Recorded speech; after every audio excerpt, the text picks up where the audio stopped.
ሰላም ሰላም ቤተሰብ እንደምን አላችሁ? ከኔ ጋር ሁሉም ሰላም ነው። ያላችሁበት ሰላማችሁ ይብዛ እያልኩኝ ዛሬም በድጋሚ መጥቻለሁ ቤተሰቦቼ። ዛሬ ማለት የፈለኩት ነገር አንድ በራሴ የተረዳሁትና የገባኝ ነገር እንግዲህ ስለ አርቲስት ዳግማዊት እንዲሁም ሳምሶን ቤቢ ሰሞኑን እንግዲህ በይፋ በትዳራቸው ደስተኛ እንዳልሆኑ መጨረሻ ላይ መለያየት እንዳለባቸው ወስነው አሁን ባልና ሚስቱ ተለያይተው ልጆቻቸውን ደግሞ በጋራ እየረዱ ይገኛሉ ማለት ነው። በጣም ከባድ ነው። አንዳንድ ጊዜ ነገሮች እንዳሰብናቸው አይሆኑም። ገብቷቸዋል አይደለ? ልክ ትዳር ሲገባ ይመስለኛል አንዳንድ ሰው የሚፈርሰው ልክ በፍቅር ላይ እንደነበረው ለምን አልሆነችልኝም ወይም ለምን አልሆነልንም ምናምን ብለን ብዙ ጊዜ የምናስብ ነገሮች አሉ። ቸል አለን፣ ሰለቸው፣ አይንከባከበኝም፣ ትቶኛል፣ ሰልችቶኛል፣ ረስቶኛል ምናምን ብዙ ጊዜ ይባላል። እንደዚህ አይነት ነገር ማለት ነው። እነዚህ ልጆች ደግሞ 3 ልጆች ምርጥ የሆኑ ልጆች አሏቸው። ብዙ ጊዜ በትዳር ቆይተዋል። ከልጅነት ጀምረው ፍቅረኛሞች ናቸው እንዳያችሁት ከሆነ ማለት ነው። እና በተለያየ ምክንያት ቤተሰብ ጣልቃ ገብነት እንዳለባቸው እንደማይስማሙ ካሁን በፊትም ተናግረዋል ማለት ነው። እና በነገራችን ላይ ከተማ ላይ እኔ ብዙ ጊዜ አይቼዋለሁ። አዲስ አበባ ነው የምኖረው እና አሁን ስደት ብኖርም በጎረቤት እንዲሁም በምሰራበት ቦታ ላይ ሳየው ከተማ ላይ ምራትና አማት አይዋደዱም ብዙ ጊዜ ማለት ነው። የእውነት ነው የምላችሁ። ብዙ ጊዜ በጣም ልዩነት አለው የከተማና የገጠር ማለት ነው። ገጠር ላይ በጣም ተግባብተው አንድ ግቢ አብረው እየኖሩ ጎረቤትና ጎረቤት ሆነው በጣም ተግባብተው ምንም ቅሬታ ሳይኖርባቸው አማትና ምራት እንደ እናትና እንደ ልጅ ሆኖ ነው የሚኖሩት። የእውነት ነው የምላችሁ። በጣም ተዋደው በጣም ተከባብረው ነው የሚኖሩት አንድ ላይ ማለት ነው። ከተማ ግን በጣም ሰፈራችን ይለያያል። ከስንት አንድ ነው አብሮ የሚኖሩ አማትና ምራት እንጂ በብዛት ወይ ቤት ተከራይተው ወይ ቤት ገዝተው ነው የሚወጡት። አብረው ያን ያክል ራሱ አይኖሩም። ግን የእውነት ነው የምላችሁ አይዋደዱም። የባል ቤተሰብ በተለይ ሚስቶቻችን አይወዱም። እኔ ብዙ ጊዜ ያየሁት ማለት ነው። አሁን ከዳግማዊት እና ከሳምሶን ማን ጥፋተኛ እንደሆነ እኔ ሶሻል ሚዲያ ከምሰማው ውጪ በአካል ያየሁት ነገር የለኝም። ግን እኔ አሁን የምነግራችሁ ራሴ ያየሁትን የተረዳሁትን ነው ማወራችሁ ማለት ነው። ግን እነዚህ ልጆች ጋር ግን ማን ጋር ነው ጥፋተኛው ማን ላይ ነው የሚለውን ለማለት ሳይሆን አብዛኛው ትዳር ላይ ቤተሰብ ጣልቃ እንደሚገባ ነው ሁላችንም የምናውቀው ማለት ነው። እሱ እንግዲህ ከእናቴ ጋር 8 ዓመት ሙሉ እህቴን ትቻታለሁ፣ ተጣልቻታለሁ በሚስቴ ምክንያት። እህቴን ከ8 ዓመት በኋላ ነው የተገናኘሁት። ይቅርታ ተጣይቀን እህቴን ያየሁትኝ። ብዙ ዋጋ ከፍያለሁ ለትዳሬ ለልጆቼ ስል በጣም ጠንክሬ ጥሩ አባት የሚገባውን አድርጌያለሁ። ነገር ግን ደግሞ ከ3 ዓመት በኋላ ደግሞ እንዲሁም ከእህቴ ጋር መልሳ ሚስቴና እህቴ ባለመግባባታቸው ምክንያት ነው ድጋሚ ወደ ጸባችን የገባ ነው ብሏል እንዳያችሁት። እሱም ኢቢኤስ ላይ ተናግሯል። እሷም ደጋግማ እንግዲህ ከእህቱ ጋር ጥላቻ እንዳላት እንዳልተግባቡ ነው የተናገሩት ማለት ነው። እዚህ ጋር ትዳር ከሆኑ በኋላ እናት መቼም ልጇን አታገባም ወይም እህቱ ወንድሟን አታገባም። አንዴ ከሆነ በኋላ ያን ነገር ለራሳቸው ናቸው የሚወጡት። ቤተሰብ ያን ያክል ጣልቃ ባይገባ መልካም ነው ብዬ አስባለሁ። ሁለተኛ ነገር ደግሞ እናንተ ተሸንፋችኋል አይደለ? ከቤተሰብ ወጥታችኋል፣ ወልዳችኋል። ስለዚህ ለቤተሰብ ቦታ ሌላ ነው፣ የሚስትህ ቦታ ሌላ ነው፣ አንቺም የቤተሰቦቹ ቦታ ሌላ ነው። በመዛ መግባባት ያለብሽ ከባልሽ ጋር እስከሆነ ድረስ ቤተሰቦቹ ምንም የሚያገናኟችሁ ነገር የለም። ያን ያክል ብዬ አላስብም። ገብታችኋል አይደለ? ልጆች አሉ። ቤተሰቦችን በምትጠይቂው ትጠይቂያለሽ። አንቺም ቤተሰቦችሽ ናቸው፣ እሱም ቤተሰቦቹ ናቸው። ሙሉ ለሙሉ ቤተሰብን ተው አይባልም። የእናቱ ያህቱ ቤተሰቦቹ ቦታ ሌላ ነው፣ ለአንቺ የሚሰጥሽ ፍቅርና ቦታ ደግሞ ሌላ ነው። አንድ ሊሆን አይችልም። ስሜቱ አንድ አይደለም። የእናቴ ቦታና የባለቤቴ ቦታ ገብታችኋል አይደለም? እናቴ የባለቤቴን ቦታ አይገልጽልኝም፣ ባለቤቴም የእናቴን ቦታ አይገልጽልኝም። ስለዚህ ያን ያክል በቤተሰብ ምክንያት ባታደርጉ መልካም ነው ብዬ አስባለሁ። ያው አለመግባባት ሊኖር ይችላል እንጂ 3 ልጅ ከወለዳችሁ በኋላ ይሄን ያክል ቤተሰብ ጣልቃ ገብነት ነው ብዬ አላስብም። ሁለተኛ ነገር ደግሞ እንደ ሳምሶን ቢሆንም ከባድ ነው። ሶሻል ሚዲያ ላይ እህቱ ጥሩ አይደለችም፣ እኔን አትወደኝም፣ ለእኔ ክፉ ናት ብዬ ሶሻል ሚዲያ ላይ ወጥቼ መናገር ከባድ ነው። እህቷ መጥፎ ነች፣ አትፈልገውም፣ ትዳራችን አብረን እንድንኖር አትፈልግም ብሎ ሶሻል ሚዲያ ላይ ወጥቶ መናገር በጣም ከባድ ነው። የእህቱን መጥፎነት፣ ጥላቻነት ነው እንግዲህ ህብረተሰቡ የሚገልጸውና በዚህ እኔም በራሴ ቢሆን በቤቢ ቦታ ብሆን በጣም ከባድ ነው። ባለቤቴ ወጥቶ እንደዚህ የእህቴን ስም እንዲያጠፋብኝ አልፈልግም። ሶሻል ሚዲያ ላይ ገብታቻ ላይ የምናወራውን ነገር ልንጠነቀቅ ይገባል። ምክንያቱም የዚች ልጅ እንግዲህ በእሷ በእህቱ ምክንያት ዳራቸው እንደፈረሰ ነው የተናገረችው፣ አለመግባባት እንዳለ። ነገር ግን ስንናገር ውስጡን በውስጥ ብናደርገው ሶሻል ሚዲያ ላይ ከወጣ በኋላ በጣም ከባድ ነው። ያ ቪዲዮ አይጠፋም።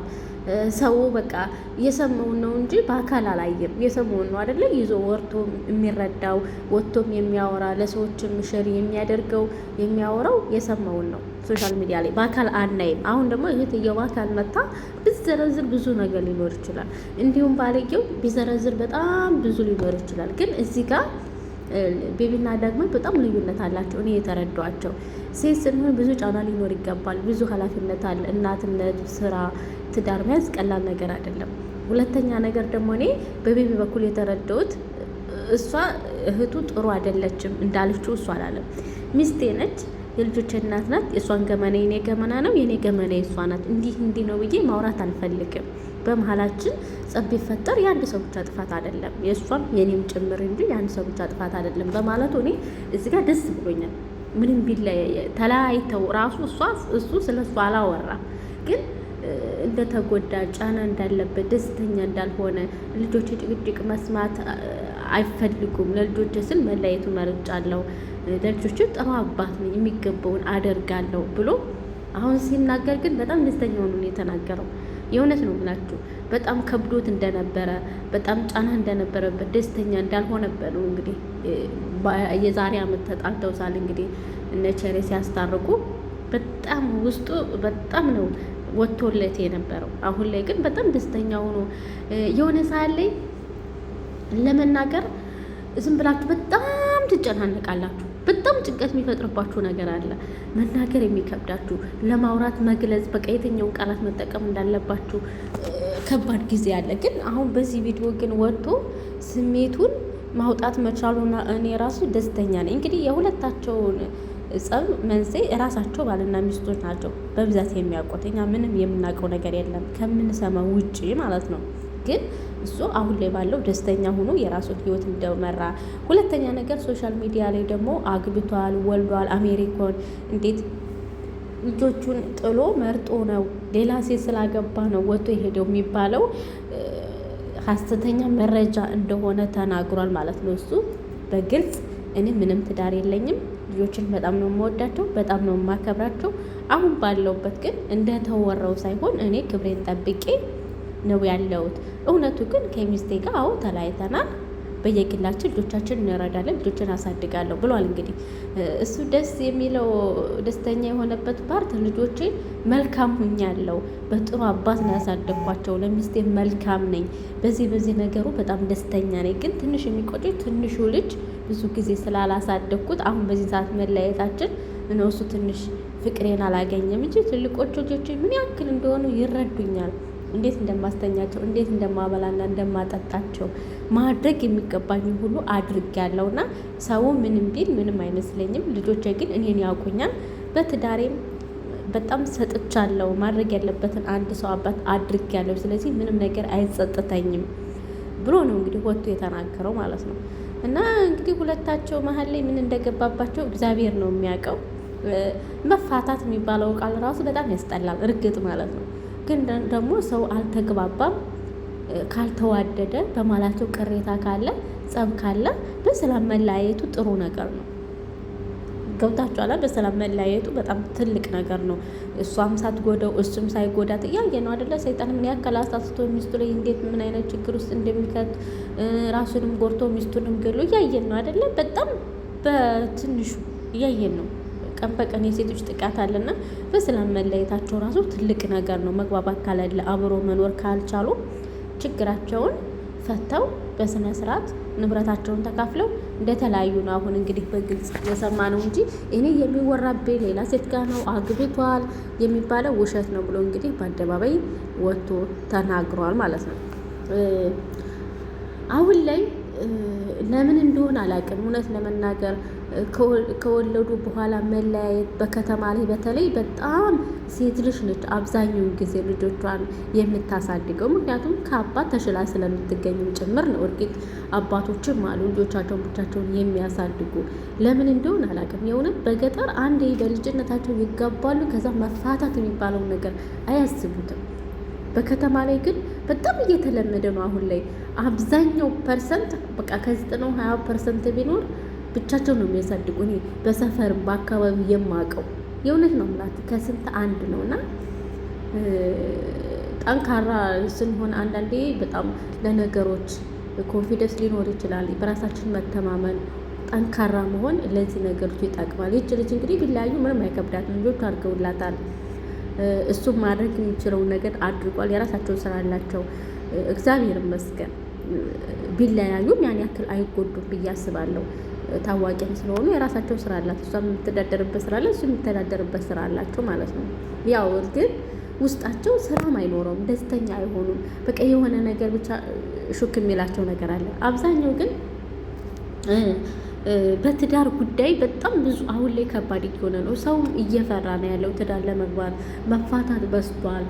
ሴት ላይ በጣም እየተጎዳች ነው ያለችው።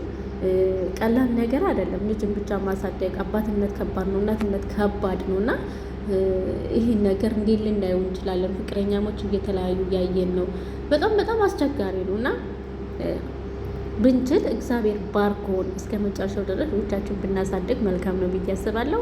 እንግዲህ እኛ እውነቱን የምናውቀው እንደተለያዩ ብቻ ነው እንጂ እሱ አሁን ላይ ባለበት ብቻውን እንደሆነ፣ ማንም ሴት አጠገቡ እንደሌለች፣ የሚወራበት ውሸት እንደሆነ፣ እሱ ጋር ጥላቻ ማድረግ እንደሆነ ብቻ ነው እንግዲህ የተናገረው። ምንም አይነት ትዳር የለኝም ብቻ እውነታው ከሚስት ጋር መለያየቴ ብቻ ነው ብሏል። እንግዲህ እግዚአብሔር በሰላም በፍቅር በአንድነት ልጆቻቸውን የሚያሳድጉበት ያድርግላቸው። ምናልባት እንግዲህ ለወደፊት ሊታረቁም ይችላሉ፣ አይታወቅም። የወለደ ሰው አብረው ባይኖሩም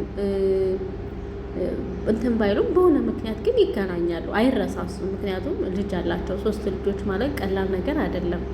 በጣም ከባድ ነገር ስለሆነ ለወደፊት ይገናኛሉ ብዬ አስባለሁ።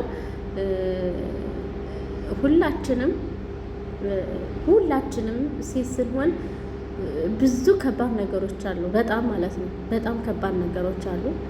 ከዚያ ከመፋታት ይጠብቀን። እውነት ቃሉን ደስ አይለኝም፣ አልወደውም። በጣም ነው የሚያስጠላኝ ማለት ነው። እና እግዚአብሔር ይጠብቃችሁ፣ ለመገናኘት ያብቃችሁ ማለት ትፈልጋለሁ። እሷም እንግዲህ ዳግማዊት የሚያስፈራራ ሰው እንዳለባት